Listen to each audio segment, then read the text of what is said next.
Hey guys, स्वागत है आपका हमारे यूट्यूब चैनल पे जहाँ पर हम इलेक्ट्रिक व्हीकल से जुड़ी हुई सारी इंपॉर्टेंट न्यूज़ और इन्फॉर्मेशन डिस्कस करते हैं। गाइस, मैं रेगुलरली यहाँ पे आता हूँ और इलेक्ट्रिक व्हीकल से जुड़ी हुई सारी इंपॉर्टेंट न्यूज़ अपडेट्स शेयर करता हूँ। तो इससे पहले कि हम आगे बढ़ें और आज की इंपॉर्टेंट न्यूज़ और इवेंट्स डिस्कस करें, please subscribe to the channel in case you want to stay updated about everything that is happening in electric vehicle ecosystem in India. तो गाइस स्टार्ट करते हैं आज की इम्पोर्टेंट न्यूज़ आइटम्स या फिर article से। So guys एक बार टाटा के बारे में डिस्कस कर लेते हैं। सो 2021 is gonna be a very exciting years in terms of electric cars and electric bike. बहुत सारे मॉडल्स लॉन्च होने वाले हैं, 2 व्हीलर्स, 3 व्हीलर्स और 4 व्हीलर कैटेगरी में। टाटा की अगर बात करें तो टाटा का एक मॉडल जो डेफिनेटली लॉन्च होने वाला है वो है टाटा अल्ट्रॉज ईवी। ये करीब इस साल के सेकेंड हाफ में लॉन्च हो जाएगा। तो ऊपर में टॉप राइट में जो आप देख रहे हैं that is Tata Altroz EV. Tata की बात इसलिए करें गाइस क्योंकि टाटा नेक्सॉन ईवी ने बहुत अच्छा परफॉर्म किया है इस पर्टिकुलर सेगमेंट में। टाटा की इस वक्त 2 गाड़ियां हैं हमारे पास इलेक्ट्रिक सेगमेंट में। एक है टाटा टाइगर ईवी जो आपको करीब 9.5 लाख एक्स शोरूम प्राइस पड़ता है, और दूसरी है आपकी टाटा नेक्सॉन ईवी जो करीब 13.5 लाख आपको 13.5 लाख की पड़ जाती है। अब now what we are having is Tata Altroz EV जो कि करीब मुझे लगता है कि टाटा टाइगर ईवी से कम प्राइस में मतलब समवेयर अराउंड 10 लाख का प्राइस इसका पड़ेगा, और इसकी टक्कर होगी सीधा महिंद्रा के मॉडल से जो महिंद्रा का EKUV वर्जन आने वाला है। सो टाटा इसके साथ साथ टाटा ने अपना HBX का भी कंसेप्ट लॉन्च किया है जो कि आप बॉटम राइट पे देख पा रहे हैं। तो ये भी बोला जा रहा है कि इस HBX का इलेक्ट्रिक वर्जन भी लॉन्च हो सकता है, कब ये हमको पता नहीं। सो टाटा ने ना ही सिर्फ इलेक्ट्रिक व्हीकल्स में बट ओवरऑल सेल्स में भी काफ़ी अच्छा परफॉर्म किया है। यानी कि अगर हम सारी गाड़ियों की परफॉर्मेंस देखें तो नंबर 3 पे टाटा का नंबर आता है टोटल गाड़ियों की सेल में। पहले पे ऑब्वियसली मारुति सुजुकी है, और दूसरे पे आपका है हुंडई, और तीसरे पे टाटा। लेकिन अगर इलेक्ट्रिक व्हीकल्स की सेल्स की बात करें तो उसमें सबसे ज़्यादा share market share Tata Nexon EV का है, 60% market share. Last financial year था उसमें 60% व्हीकल्स टाटा नेक्सॉन ईवी के बिके थे इलेक्ट्रिक व्हीकल सेगमेंट में। सो गाइस ये 2 गाड़ियां हैं which we will have to look forward to. और गाइस एक और चीज़ है जो डिस्कस करने वाली है कि जो टाटा की नई सफारी आई है और टाटा हैरियर, इसका इलेक्ट्रिक वर्जन कब लॉन्च होगा ये भी सोचने वाली बात है, क्योंकि ये जिस प्लेटफॉर्म पे बने हैं इसको ओमेगा प्लेटफॉर्म बोलते हैं। ये ऑलरेडी इलेक्ट्रिक ऑलरेडी इसका इलेक्ट्रिक वर्जन आ चुका है। तो यानी कि इन गाड़ियों को भी इलेक्ट्रिक में कन्वर्ट करना इतना दिक्कत की बात नहीं होगी।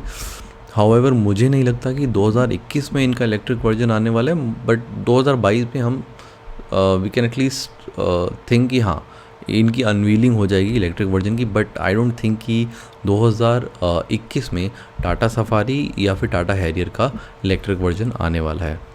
सो गाइज़ ये थी बात टाटा नेक्सॉन और टाटा के इलेक्ट्रिक मॉडल्स की। मूव ऑन करते हैं दूसरी न्यूज़ पे। वो है अब एलॉन मस्क का ट्वीट जिसमें उन्होंने कंफर्म किया है कि वो भारत में अब आ रहे हैं।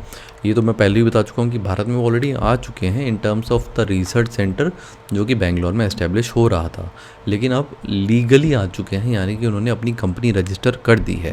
इसका नाम है Tesla India Motors private limited, और उन्होंने एक चीफ ऑपरेटिंग ऑफिसर वैभव तनेजा उनको हायर किया है, और एक बेंगलोर बेस्ड एंटरप्रेन्योर हैं वेंकट रंगम श्रीराम जिनको टेस्ला इंडिया मोटर्स के बोर्ड पे उन्होंने इंक्लूड किया है।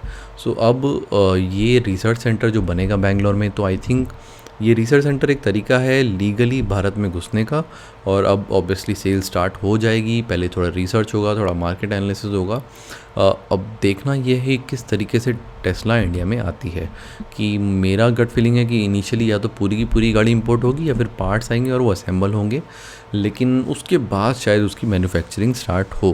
क्योंकि अभी क्रेज़ तो बहुत है बट डिमांड कितनी है वो देखना पड़ेगा। क्योंकि अगर ये टेस्ला का प्राइस करीब 40 से 50 लाख का पड़ सकता है इम्पोर्टेड गाड़ी का, लेकिन जो मॉडल 3 है जो कि सबसे लोअर एंड मॉडल है, और सेम रेंज की गाड़ी आपको हुंडई कोना 20 से 25 लाख की मिल जाएगी, और MG ZS EV भी।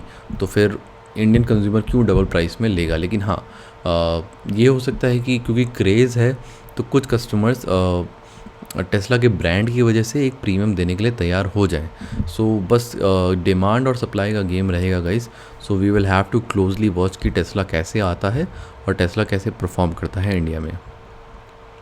Moving on to the next news guys from Mangaluru, MG और Tata motor around the country DC fast charging station establish कर रहे हैं। लास्ट टाइम मैंने आपको बताया था कि मुंबई पुणे हाईवे पे एमजी और Tata power, not Tata motor sorry, Tata power ने एक चार्जिंग स्टेशन लगाया था और अब उन्होंने मंगलुरु में 60 किलोवाट का डीसी फास्ट चार्जिंग स्टेशन लगा दिया है। इसके अंदर सीसीएस टाइप की गन मतलब जो केबल है वो लगी हुई है। सो गाइस, जो डीसी चार्जिंग स्टेशन होते हैं उनमें दो टाइप का चार्जिंग पोर्ट रहता है, एक सीसीएस और चार्नेमो। लेकिन अब जो मार्केट है वो सीसीएस की तरफ मूव कर रहा है। इनफैक्ट MG-ZS EV, हुंडई कोना EV और टाटा नेक्सॉन EV, इन तीनों गाड़ियों में डीसी चार्जिंग पोर्ट सीसीएस ही होता है। सो इसमें भी सीसीएस है। और एक चीज़ जो अप्रिशिएट करनी पड़ेगी एमजी की कि वो एक ओरिजिनल इक्विपमेंट मैन्युफैक्चरर है, लेकिन उसने भी ये ज़िम्मा उठाया है कि वो overall around the country charging station establish करे in partnership with Tata power. So I think कि बाकी OEMs को भी ये स्टेप लेना चाहिए, क्योंकि गवर्नमेंट कितने ही चार्जिंग स्टेशन एस्टेब्लिश कर लेगी, at the end of the day private players के ऊपर भी जिम्मेदारी पड़ती है।